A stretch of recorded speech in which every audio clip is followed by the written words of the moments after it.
Hello, everybody. Richard Hart here. I hope you heard about Sam Bankman-Fried's trial. He was convicted. He was found guilty on all charges. Now, this is in one way a vindication for all of the things that I've been promoting, where cryptocurrency was invented to get rid of middlemen. Don't pick up pennies in front of freight trains. Don't give your keys to somebody else.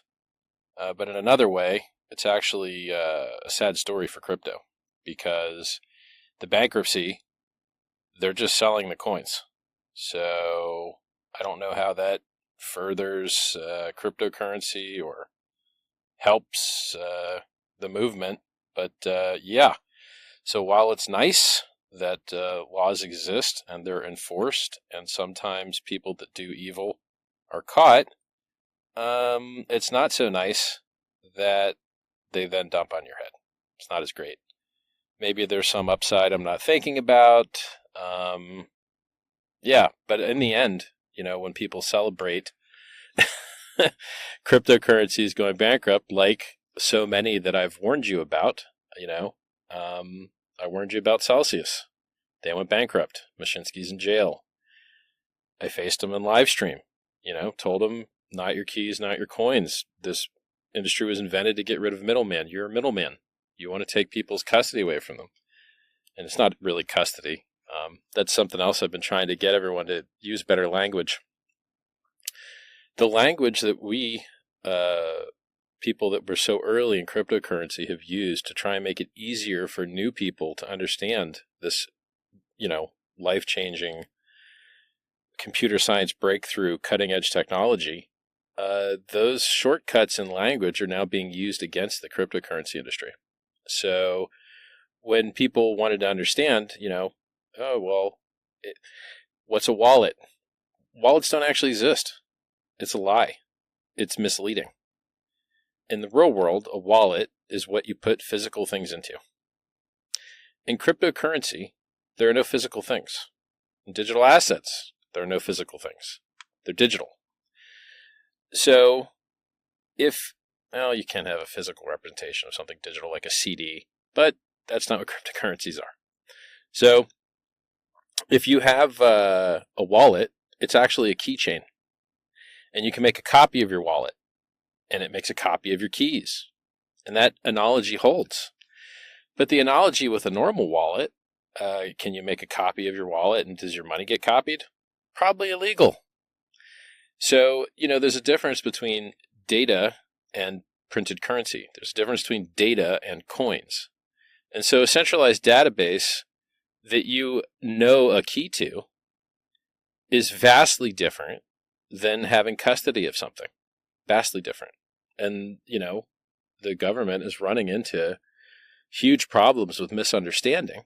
And it's screwing up their execution on the intention to write good rules or good law because they just don't understand the technology. And you guys are part to blame. Yeah, you guys. And even a little bit me. So I said, you heard me use the word custody a minute ago, and then I had to stop myself because you get used to these habits of imprecise language. You cannot custody a cryptocurrency. You can just know a key. And you can't even use that key to move coins, and there aren't coins, and they don't move. They're sitting in the same chain they always were. It's the same database. Database didn't change. You just updated some values in it.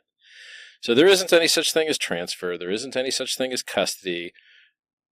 These are all mistakes of understanding that now are coming to bite the industry, and we have to do better.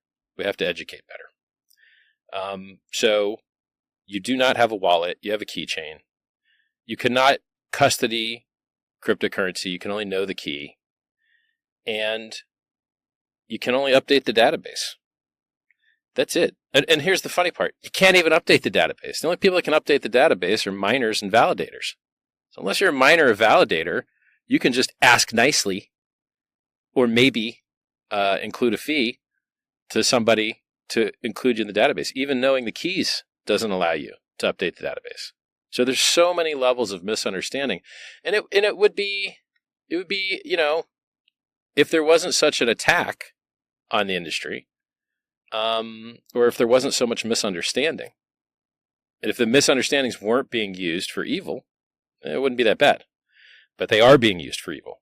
You know, Elizabeth Warren is in Congress saying that very bad dudes are raising hundreds of millions of dollars with crypto, and then the math gets checked, and no, actually, that was off by almost 100%.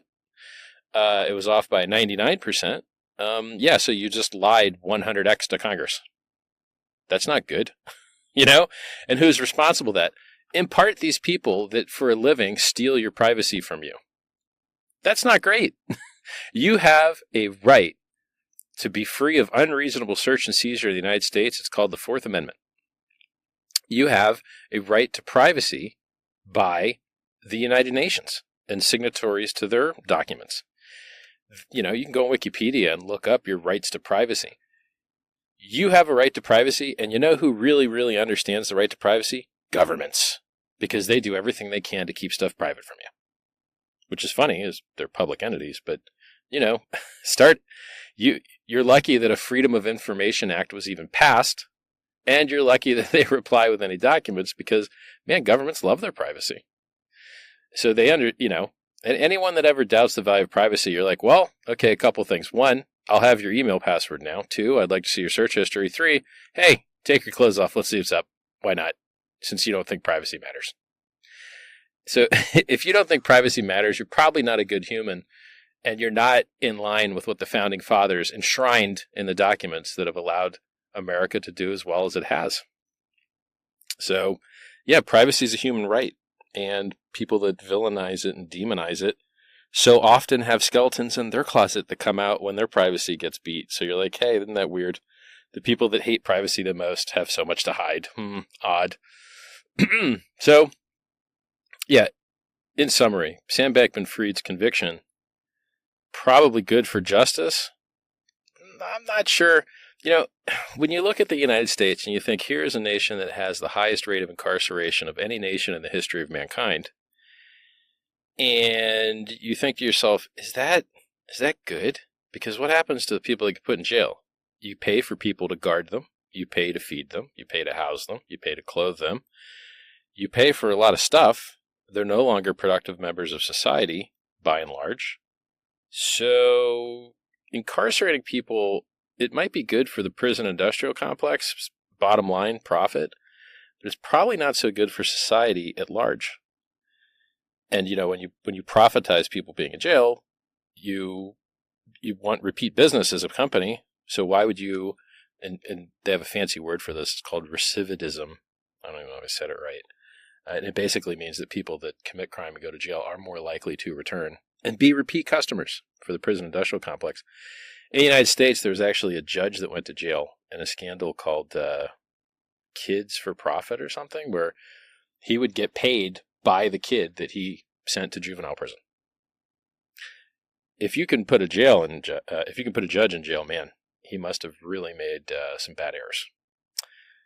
And it happens, right? It's just like you saw in Ross Ulbricht's case, the FBI tried to steal his coins and flee the country. Literally. The FBI agents. People forget this. You're like, hey, wait a second. That's not enforcing the law. What's going on here?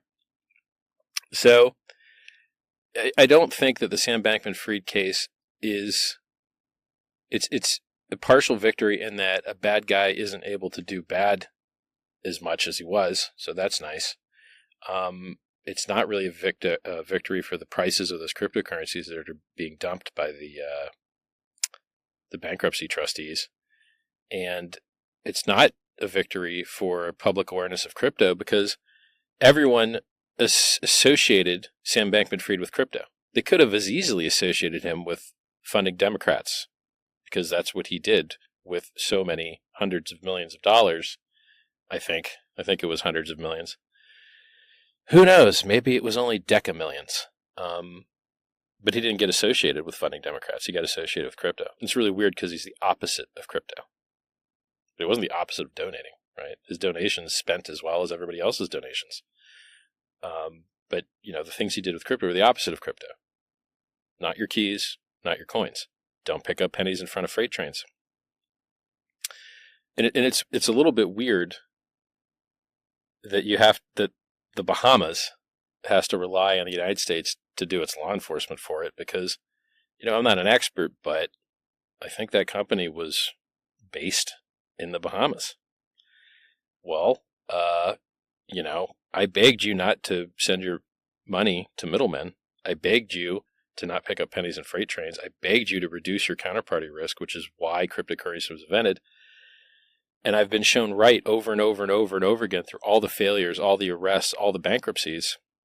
While, mind you, the things I've invented that follow the true core principles of cryptocurrency, of decentralization, of self-reliance, of no middlemen, they've operated flawlessly for years.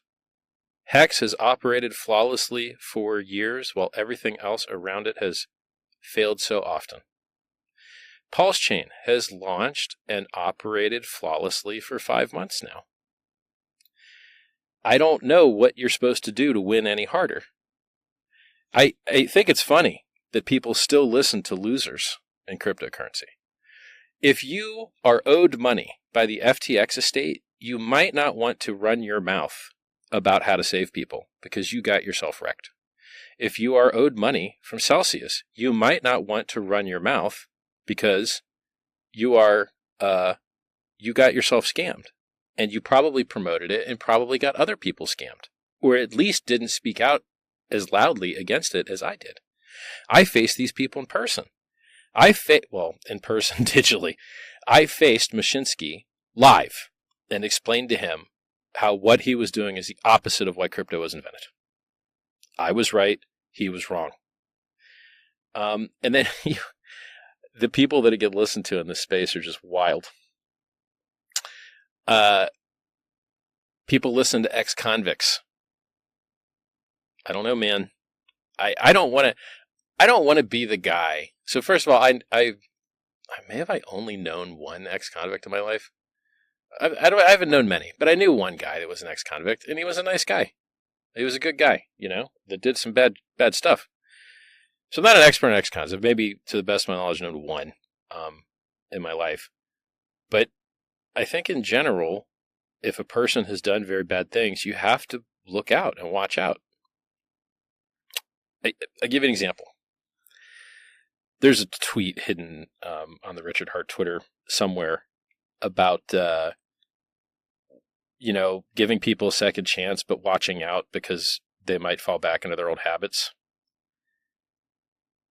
There was a time when Ben Armstrong, promoted a lot of bad stuff or stuff that I wouldn't like. And then he kind of changed his tune and he stopped doing that. And he started trying to get, better laws passed. And he started to call out the, crap going on with the FTX. And he went down to the Bahamas and tried to investigate and tried to actually help people get screwed over less by the guy. And those were, I believe, honest endeavors.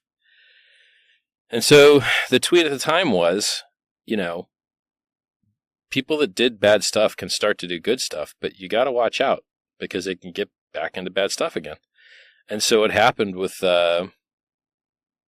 Ben is unfortunate because he fell back into drugs. And now, he's selling a paid indicator. And he's selling his Rolex and he's selling his Lambo. Or it might not have even been his Lambo. I'm not sure the whole story on it. And so, we keep getting these kind of lukewarm, not so great examples of, look, Richard Hart was right again. But it's unfortunate that the things he's predicting are kind of a story that we've seen 1,000 times before. People, when tempted, very, very often will fall for that temptation. So it's unfortunate. It's sad. And guess what, guys? I'm the rock. I'm the giving tree. I am here. I am promoting the things that will make the world a better place. They are working. The things that I have invented or the ideas that I have come up with are working flawlessly. Nearly all of them. I called the Bitcoin top at 65K. Now it's 34K. I said, 2 weeks after the last Bitcoin top, Ethereum crashed. And then 2 weeks after my Bitcoin top call was right, Ethereum crashed. Ethereum's down 64, 65%. Bitcoin's down 50%. Everyone else told you Bitcoin was going to 100K. Now, I think Bitcoin will eventually get there. Now, I'm not a professional, I'm not a financial advisor. Do your own research. Not financial advice, all the litany of disclaimers I have to give you because my free speech is crippled. My First Amendment rights are being chilled and living in terror, as are everyone else on the internet, right? I did a hand washing video on how to wash your hands properly when COVID was busier, and got my channel banned. Okay, I guess I should have taught people how to wash their hands, Yeah, so I warned you about people falling into old habits. I warned you about counterparty risk and middlemen. You guys got all your coins jacked. Not that there are actually coins, your database values. It's going to be hard to upgrade this language in real time, man. It's easier to keep it right in writing, but in real-time language, it's a little bit harder. And, the industry is still full of scumbags. So let's take CoinMarketCap. Are they still lying about Hex's market cap? Yep. CoinGecko, still pretending that the coin doesn't have market cap? Yep. People, you're just like, it has been reported to me that people say things that don't make any sense, like, that Richard Hart, he disappeared. You're like, really? Am I not here? That's funny, because I wake up and I work really hard until I fall asleep, and I do it every day, and I don't take any days off, and I focus on getting things done, and I'm getting the results. And we have 2 weeks more on the IRS rule because I made it popular to comment on. And now I think it's got 40,000 plus comments, and I wouldn't be surprised if there was more. Now, I hope that those comments are relevant and substantive and not just copy pasting the same crap, because I don't think 100 copies of the same thing is anywhere close to as useful as rotating through all the perspectives and presenting those perspectives in the most compelling light. Reading the same books 100 times, reading the same book 100 times probably isn't as good as reading 100 different books. You do democracy the best service by putting in effort, and copy and pasting the same crap as everybody else is not exactly effort. And now that you have artificial intelligence to help educate yourself and to research all of human knowledge instantly, and if you're running it locally, privately, I've written you the guides. I've given you the links. You can educate yourself faster and more efficiently, and even have it write you an essay about a topic to understand it. And you can have it write it in the voice of a Supreme Court judge. What better education do you want? It doesn't get better than that. Unless you've got a real Supreme Court judge to educate in person. Maybe that's better. But those are in short supply. And by the way, as far as Supreme Court goes, thank goodness, we have checks and balances in the United States to maintain a functioning, effective government. It's up for debate how well that's working, but what I do know is that the SEC has lost 4 of its 5 last cases, and the Supreme Court has granted certiorari, if I'm saying it right, which basically means they're going to hear the case of another case with the SEC. So, and they were just found arbitrary and capricious for a second time. And the SB 121 rule against cryptocurrency, they were trying to pretend it wasn't a rule, so they didn't have to do notice and comment, and they didn't have to, notify Congress in a certain way. You're just like, yeah, you guys got busted by the Government Accounting Office, the GAO. Stop breaking the law. You write rules for a living. Follow the rules. And then they also, they lost their case against XRP, trying to claim that every XRP token was a security. The judge said, nope, that doesn't make any sense. These are blind purchases. They don't even know who they're buying from. Get out of here. And I think there was an article in the Wall Street Journal yesterday or the day before that just said, is Gary Gensler going to ever win a case? And, you know, there's even somebody apparently buying television ads, 30 and 60-second television ads against Gary Gensler. I don't really understand the logic behind it. I don't think he's running for office. So what, are people not going to vote for him? I don't I don't really understand. I mean, hey, if you have a money and a platform and you want to spread truth and you think that's truth, okay, it seems well within the First Amendment. But I'm not sure, like, I don't really know what the big upside is to convincing everyone that Gary Gensler isn't that good at his job. So, like, and then what? I don't get it. I don't know what the end game is there. So, we got Ben Armstrong kind of fell off the wagon. We got, which I hope, you know, Ben, I hope it works out for you, man. I hope that, hope you're able to get it together. I've been very lucky. I've never had any problem with substances at all. Barely ever drink. Don't do drugs. You know, it works for me. But what I want is to be more powerful. I want to make a difference in the world. I want to make an impact. I want to heal people. I want to help people. And being dizzy, it doesn't help. It doesn't help get that done. And funny enough, I don't need to like ratchet up the humor with some like confusion, you know, like I work just fine as is. I don't need to screw up the system. What else do we got going on? You know, I try and tell people the truth even when it hurts, and it hurts me. So, you know, I always wore a black shirt and, you know, didn't spend any money on anything. And it wasn't really working for like getting the word out, right? I got a self-help book I want people to read and improve their lives with. It's free. I've got things that I care about, politics. You know, I've got videos on my political beliefs and how we can make the world better, and how you should find things you agree on instead of just things that are different, which is the opposite of what the news does. The news is always looking for difference, never for commonality. And it hurts the democratic process, you know, so I like ranked list voting. I like a lot of stuff. You should check out a guy called Vivek Ramaswamy. He's got a weird name, but he's got some cool policies. And some of those policies, you know, like having a voting test.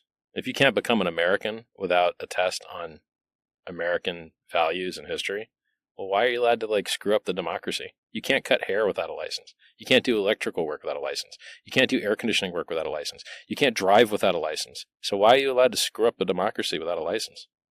Now, there's a big risk, right? Like whoever writes the test could format the test in a way that certain people just fail it. You could kind of cancel that out by getting the agreement of, you know, different various demographics of people so that it could be a fair test. And by the way, if you're unable to create a fair test, then what is that test you're giving people for citizenship already? I'm curious. Just use the same test. Now, obviously, I don't think that's ideal, but it would probably receive the least blowback. So if you have better voters choosing from a better pool of candidates, because I think they should get paid more, if you want your democracy to work well, it has to pay competitive rates to the private sector, period. So if you have better candidates with better voters, with a better voting system using ranked lists, you should get better outcomes. And so Vivek, he like has some of these similar ideas, which is insane because, you know, no one's ever brought these ideas up that I've ever seen in a debate ever, you know. Also, hey, a lot of people with weird names have won. So like Obama won, weird name. So maybe Ramaswamy isn't that bad. Long story short, every day I wake up and I work until I go to sleep 7 days a week. I'm trying to make the world a better place. And I hope that you see through my actions how much I care about you and how much my eye is on the ball, on the things that I think will help your life the most. I don't live in the United States. I haven't lived in the United States since 2003. It's 20 years. But here I am out of the kindness of my heart trying to make it a better place. I don't have to do that. I don't have to spend my time trying to make democracy work better. I don't have to spend my time, you know, making the recording that I'm making now. I don't have to do this, but I do it because I care. And it's making a difference. It's making an impact. It is working. And if I died right now, you might have noticed that go.hex.com is a collection of links to code that you can run a bunch of different ways. Why is that? Why is go.hex.com a collection of links to software that you can run? Because it's your choice. You choose what code you're going to run on your computer. You chose what people you're going to communicate with. You make all the choices. You have all the power, and you have all the privacy. Even if you want to be stupid and give your privacy away, you can't. There's no contact us form. There's no email. There's no phone number. There's no way for you to de-anonymize yourself. There's no way for you to throw your privacy in the garbage. There's no logs. There's no Google Analytics. You can double-click a zip file and run the code from your desktop. You can view the source online. You can go to IPFS and see the hash of the compiled source and see it on different gateways, or run your own gateway or access it natively on the IPFS network. You can, there's so many ways that you get to be in control. And why is that important? Because if I die and hex.com goes offline and pulsechain.com goes offline, it doesn't matter. Now, I think that I won't be able to make the world a better place anymore if I'm dead. It's unfortunate. But your ability to run the code that you want won't be impacted. Because you have the code. You have the power. You are the network. It only exists because you will it into existence through your communication with your peers, your association with your peers, a truly decentralized, open source, peer-to-peer network. It's nice to brag about all the things that we're involved with and that, I've invented or founded that just work better than other things. So, for instance, yesterday or the day before, Uniswap went down. Why? Because some Cloudflare thing went down. Well, PulseX didn't go down. Now, why is that one part bad for Uniswap, one part good for Uniswap? One part bad because, hey, it'd be nice if your website just didn't go down. Hex doesn't go down. PulseChain doesn't go down. To the best of my knowledge, neither Hex nor PulseChain has ever been down. Ever. But almost every other website has. Microsoft, Google, Amazon, you name it. It's really good fortune and good design. So, I'm ragging on Uniswap a bit for a few reasons. One, they delist things. Two, I'm not sure how decentralized they are. Three, they're dumping tokens on people's heads. Now it's subsequent to some DAO vote or something. Four, they turned on a fee, a 0.5% fee on their front end. I mean, yeah, okay. That's the bad things. Here's the good things. They invented free and open source software that you can run on your own, and you don't really need to be flapping your lips and complaining about their front end going down, because you can just run your own. So, on one side, it's like, hey guys, do a better job.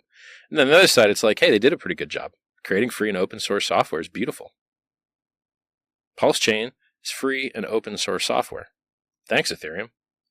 I think Ethereum is almost the most secure blockchain that exists. I think PulseChain is the most secure blockchain that exists.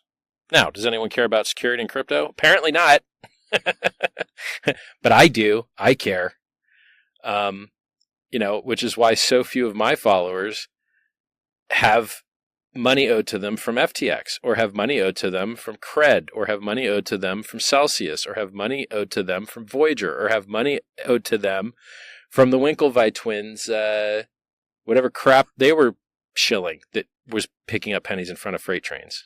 And now they have got a complaint against them. The government wants to screw them up. Yeah, it turns out when you lose people's money that you were entrusted with, the world gets angry at you. Guys, guess what? I feel great because I don't have your money. I don't have anything that I could do to your money. I don't have it. You have it. Your coins, your keys, your network. It's all you. That's the difference between free and open source software in the blockchain and centralized companies and scams. And why are you having to beg people to do stuff for you? That's the opposite of why crypto exists. Can I please get my money? Can I please send something? Can I please put the front end up, please? Oh, please. Guys, cryptocurrency was invented to empower you, to give you the power to disempower these disgusting middlemen. Middlemen that remove your privacy, remove your freedom, restrict you, control you. All the opposite of the Fourth Amendment. And by the way, we have other rights. We don't just have a right to be free of unreasonable search and seizure. We also have a right to bear arms. Well, if weapons technology is considered arms, and if encryption itself is considered weapons technology, well, you could make the argument that cryptocurrency is protected under the Second Amendment. Now, I haven't seen anyone make that argument, but I don't know why. Here's another thing. You've got a right to contract. One of the few things that everyone agrees that the government really should be concerned with and really should be doing is enforcing contracts between people. You have a right to contract. I believe it was enshrined in a case called Lochner, L-C-H-N-E-R, but, don't quote me on it because I'm just doing this stream of consciousness. I don't have any internet in front of me. You've got a right to freedom of movement. You've got a right to freedom of association. Blockchains are peer-to-peer networks that are association. You've got a right to freedom of speech. Blockchains are speech. You're just speaking data to other people, your peers, and you're making it public. Things that you're going to make public have a higher degree of protection against censorship. So if the government seizes property from you that was going to be made public, and you notify them that they're violating that law, you can receive financial compensation in return. And this has happened. But if you don't notify them and they didn't know they were violating that rule, then they won't be found guilty and you won't get paid. And so actually knowing your rights is important to, one, help these guys not break the law, and two, protect your privacy, and three, if your privacy is violated, receive financial compensation. Now, you'll find these links on the Richard Hart Twitter. What else? So there's all these rights that you have that are being trampled on, and the most effective way that you can fight back, the most affordable and effective way that you can fight back, is to submit relevant and substantive comments to proposed rules. It makes a difference. And if you look at it abstractly, if part of the problem with the governments of the world right now is that there's too much regulation and it cripples progress, well, the regulators also have regulations that cripples rulemaking. And so the heavier their load, the harder it is for them to make rules, whether they be good or bad. And you might say that that could counterplay,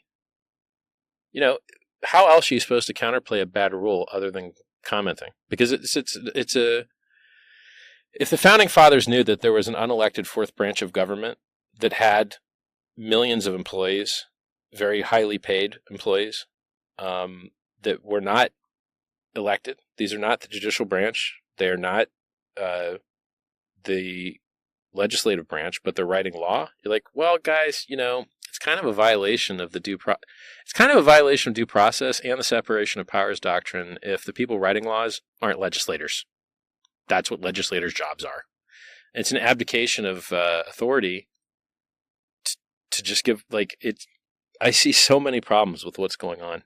And it's great that the Supreme Court is fixing a lot of them. It's, because that's how checks and balances are supposed to work. But it's kind of a denial of service attack on the judicial branch when the chairman of the SEC says that if you're not losing cases, you're not bringing enough cases, which literally means that he's performing a denial of service attack on the judicial. He wants to lose more cases. His words. Man, that's not good. That's not good for America. Aren't you losing enough cases already? You're losing cases left and right. Do you really need to lose more? I mean, the Wall Street Journal just put out an article with a headline that said, "Will Gary Gensler ever win a case?" I think you're losing enough cases, man. And it's not like there's a shortage of scams, is the funny part. There are so many scams that are blatant and obvious. And I point them out and I warn you, you know. I warned you about a scam called SafeMoon. It's down nearly 100%. And its founders are indicted, both criminally and civilly. I warned you. I did everything I could to protect you. I am quoted in the news as having warned you. And by the way, when I warn you about these things, all the people that are participating in those things insult me. When I warn you about the Bitcoin top, Bitcoin guys insult me. When I warn you about counterparty risk, Mashinsky insults me, blocks me. The Winklevice, everybody that I warn you about that says, I try and tell you to watch your butt, and I try and warn you, and I try and protect you. I eat personal harm from doing that. And so I don't know what else I can do to try and make a difference, to try and make an impact. I'm doing everything I can. I'm working at 100% capacity to try and make the world a better place. I hope that one day more people will know what I've done and what I'm doing. And it's sad that the people that they get so many eyes and ears are disgusting scammers. People that represent centralized companies, people that have promoted centralized companies, people that have got their followers wrecked, ex-cons, you name it. I hate making fun of ex-cons, but it's not good, man. But look, we got our 2 weeks. We got 10 days left on the IRS comments. We got maybe, 70, 75 days left on FinCEN comments. We've got things going on in Australia and the EU that need comments. If you really want to make an impact in the world, I hate to break it to you, writing comments is going to be a large part of your life for the foreseeable future. And hey, here's the good news. Instead of whining and crying to people that don't matter, you can whine and cry to people that do matter. And then you can copy paste your whining and crying with some modifications to the next thing that matters. The world's not going to get better on its own. You really have to try hard to make it happen. And it's what we're doing. And it's working. Now, so what I tell you about the risk that I take to spread truth to you at personal cost to myself, telling you that this recent Bitcoin pump that we've had, I believe, for the perceived activation of a Bitcoin ETF and all the positive things the CEO of BlackRock has said, Bitcoin being a flight to quality, things like that. That's nice, right? And I would love to live in a world where cryptocurrency decorrelated from the stock market and from Rolexes and from exotic cars, and it just went on its own and it went to the moon and nothing else mattered. That'd be great. And there's a lot of people that I guess think that that's what's going to happen. They think that crypto is going to decorrelate from everything else, and that even if everything else goes down, crypto is going to go up. I don't believe that. Now, Hex decorrelated hard as heck. I think it went up 20 or 30x when I called the Bitcoin top back at 65K. Boy, Richard Hart, good job. Well done. Yes, thank you. I called that top like a boss, didn't I? The problem is, if the government sells the Finex coins from the Finex hacker, the Silk Road coins from the Silk Road hacker, if FTX dumps its, I don't know, I think they've been authorized to do like 50 or 100 million in dumps a week.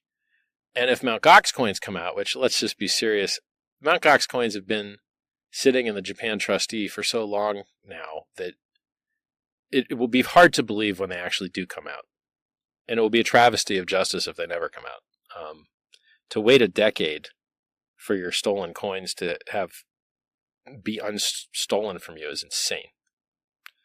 It's really unfortunate. And the blockchain solves this, by the way, because when you don't give your keys and your coins to somebody else, they can't steal them from you. Or at least they're extremely less likely to do so. They'd have to hack your computer, and you'd have to have your keys in your computer and all this other stuff. Cryptocurrency solved this better than anything I'm aware of. The best solution to centralized entities getting hacked for your data, your phone number, your email, your access logs, your nudes, your crypto, your money. The best solution to all that is decentralization, period. And so people that use crypto directly solve the problem of middlemen stealing your stuff. Now, what risk do you still have? You've still got contract risk. You've still got, solar flare risk. The whole world could get nuked. Everyone's got that risk every day. You've still got to hide your seed words, make sure you don't have keylogger. But look, if it was that easy to get hacked in crypto, you'd actually see a lot more hacks. There's millions and millions and millions of users, and only a very small subset of them get hacked. So that speaks very well to the security of the system. So what are we talking about? Privacy, robustness, the core principles, trying to protect, half of this talk that I'm giving you here is to try and help protect you guys from more scammers. There are people that are owed money by FTX and own tokens in centralized companies and promote centralized companies that want to take your money from you and put it at risk. Man, I got to tell you, that picking up pennies in front of freight train stuff has worked out real bad a whole bunch of times. Maybe stop doing that. Bitcoin is the best performing asset in the history of man. Cryptocurrency is the best performing asset class in the history of man. Why do you need to screw that up by taking counterparty risk? Stop. It's the opposite of why cryptocurrency was invented. The things that I found, that if I die and all the sites go offline, don't matter. It doesn't matter because people are in the network.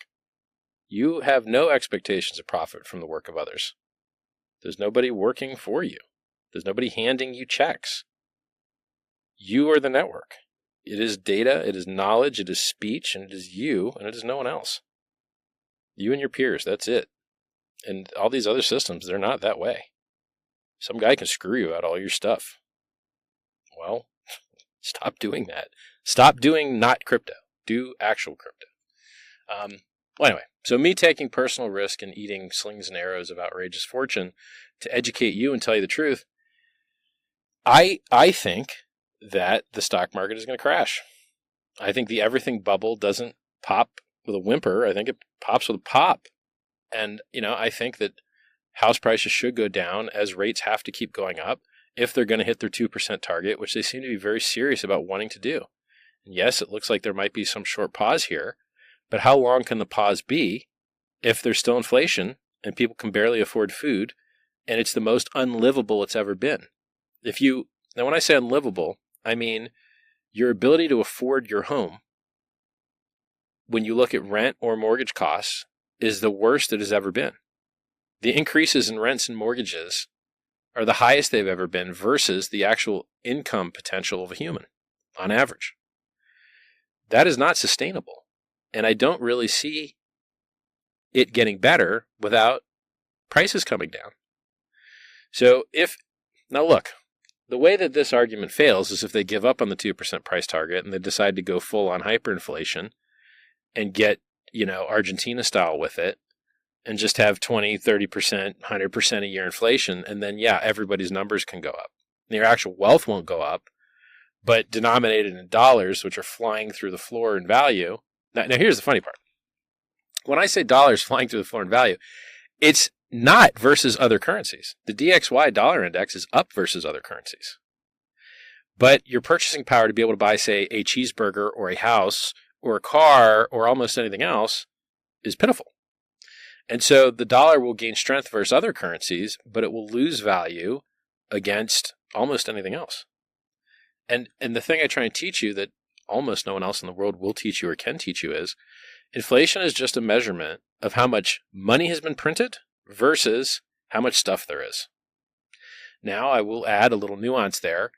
Credit is money. It spends the same. So if you say, hey, I'll paint your house if you give me $100, and then you give me the 100 and then I paint your house, okay, one house got painted and $100 got transacted. But in actuality, I could have accepted the money after I painted your house. And then $200 existed because $100 of work got done and then the other 100 was still there. And so credit actually creates money. And, one of these things that you see in the charts when you research them historically is that the stocks have dropped after the Fed has pivoted to lower rates. And the Fed has usually pivoted to lower rates because the credit markets have frozen. And the credit markets have frozen because why would they lend to you at, 2 or 3% or 5% or 6% or whatever when they could just wait a couple months and lend it to the government for more with no counterparty risk? They have the value of the currency risk. Can you imagine how many? I think that there's trillions of dollars of people that bought government bonds at single-digit and lower percent returns, which was a bet that the government would never ever raise rates from near zero. Man, did that bet work out poorly for those guys. You would have been better sitting in cash, homies. And then these are the guys that are going to try and tell you what you should do with your money. A country that is bankrupt is going to tell you what you should do with your money. Bankers, go look at the index of bank stock prices. They're demolished. And why shouldn't they be? Because they gave all their money to the government at 0% rates, and nobody wants that 0% paper when they can go get big return paper from the government. You can get a 3-month T-bill for 5% return annualized. So it's good talking to you guys. I want you to know I'm looking out for you. I care about you. You matter tons to me. Please try and make the world a better place. The game is about robustness, privacy, security, decentralization, and relevant and substantive comments. I wish you guys the maddest of gains. I'll talk to you later.